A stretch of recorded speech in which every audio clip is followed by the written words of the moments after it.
अस्सलाम वालेकुम नाज़रीन, मैं हूं आसिम खान और आप देख रहे हैं BBN चैनल।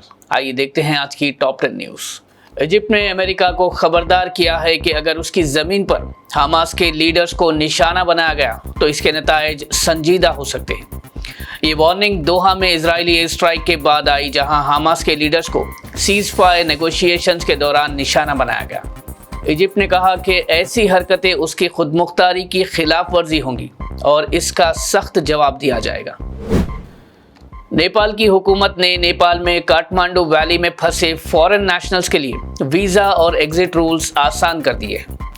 इमिग्रेशन ऑफिशियल्स के मुताबिक जो इंटरनेशनल ट्रैवलर्स का वीज़ा 8 सितंबर तक वैलिड है, अब वो एक्स्ट्रा फीस के बगैर एग्जिट परमिट ले सकते हैं और अपना वीज़ा रेगुलराइज कर सकते हैं। ये सहूलत इमिग्रेशन ऑफिसर्स और डिपार्चर पॉइंट्स दोनों पर दस्तयाब होगी। इसके अलावा पासपोर्ट खो जाने पर इमरजेंसी या डिप्लोमेटिक डॉक्यूमेंट्स पर वीज़ा ट्रांसफ़र की सहूलत भी दी गई है। ब्राज़ील के फॉर्मर प्रेसिडेंट जैर बोल्सोनारो को सुप्रीम फेडरल कोर्ट ने कूप, जमहूरी निज़ाम को ख़त्म करने की कोशिश और मुसल्लह जुर्म में शिरकत के इल्ज़ाम में 27 साल और 3 महीने की कैद की सज़ा सुनाई, जिस पर अमेरिकी सदर डोनाल्ड ट्रंप ने हैरानी और अफसोस का इजहार किया। ट्रंप ने कहा कि जैर बोल्सोनारो एक अच्छे लीडर थे और अब ये ब्राज़ील के लिए बुरा वक्त है। उन्होंने कहा कि वो इस केस को क्लोजली देख रहे थे और ये फैसला उनके लिए बहुत हैरान कुन है। वज़ीर आज़म नरेंद्र मोदी कल मणिपुर का दौरा करेंगे, जो 2023 के नस्ली फसाद के बाद उनका पहला दौरा होगा, जहां वो 8,500 करोड़ रुपए के डेवलपमेंट प्रोजेक्ट्स का इनॉग्रेशन भी करेंगे।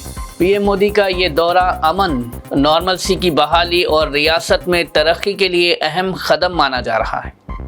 आपको बता दें कि 2023 से मणिपुर में मेटी और कुकी कम्युनिटीज़ के दरमियान नस्ली फसाद जारी है, जिसमें 260 से ज़्यादा लोग शहीद और हज़ारों लोग बेघर हो चुके हैं। सीपी राधाकृष्णन ने आज भारत के 15वें वाइस प्रेसिडेंट के तौर पर हलफ उठाया। राष्ट्रपति भवन में प्रेसिडेंट द्रौपदी मुर्मू ने उन्हें जिम्मेदारियां सौंपी। इस तकरीब में पीएम मोदी, अमित शाह, राजनाथ सिंह, बीजेपी के सीनियर लीडर्स के अलावा तीनों साबिका प्रेसिडेंट्स हामिद अंसारी, वेंकैया नायडू और जगदीप धनखड़ भी मौजूद थे। सीपी राधाकृष्णन ने इलेक्शन में ऑपोजिशन के कैंडिडेट बी सुदर्शन रेड्डी को 152 वोट्स के फर्क से शिकस्त दी थी। सीनियर कांग्रेस लीडर शशि थरूर ने कहा कि अमेरिका के 50% टैरिफ्स भारत की मईशत पर शदीद असर डाल रहे हैं। उनके मुताबिक सिर्फ सूरत के जेम्स और ज्वेलरी सेक्टर में ही 1,35,000 अफराद अपनी नौकरियां खो चुके हैं। शशि थरूर ने हुकूमत को मशवरा दिया कि वो ट्रेड को डाइवर्सिफाई करे और यूके, यूरोप और दूसरे मुल्कों के साथ नए मुआहदे करे। दिल्ली हाई कोर्ट को आज सुबह एक बॉम्ब थ्रेट ईमेल मिला, जिसने कोर्ट में हलचल पैदा कर दी। जजेस ने फौरन अपने कोर्ट रूम्स छोड़ते हुए हियरिंग्स को रोक दिया। इस ईमेल में 3 बॉम्ब्स कोर्ट प्रीमाइसेस में होने का दावा किया गया। इस खबर के बाद सिक्योरिटी बढ़ाई गई और तमाम लोगों को प्रीमाइसेस से निकाला गया। सीनियर पुलिस ऑफिसर्स ने बताया कि हम सर्च ऑपरेशंस जारी रखे हुए हैं और फायर ऑफिशियल्स के साथ बॉम्ब डिस्पोजल स्क्वाड और डॉग स्क्वाड भी मौके पर मौजूद है। तेलंगाना वजीर आला रेवंत रेड्डी ने शदीद बारिश के सिलसिले में ऑफिशियल्स को अलर्ट रहने की हिदायत दी है। उन्होंने खस्ता इमारतों में रहने वालों को महफूज मकामात पर शिफ्ट करने और GHMC, SDRF, फायर, ट्रैफिक और पुलिस को साथ मिलकर पब्लिक सेफ्टी और रेस्क्यू मेजर्स बढ़ाने का हुक्म दिया है। वज़ीर आला ने कहा कि लो लाइंग एरियाज में पानी के बहाव पर नज़र रखी जाए ताकि आवाम को कोई खतरा पेश न आए।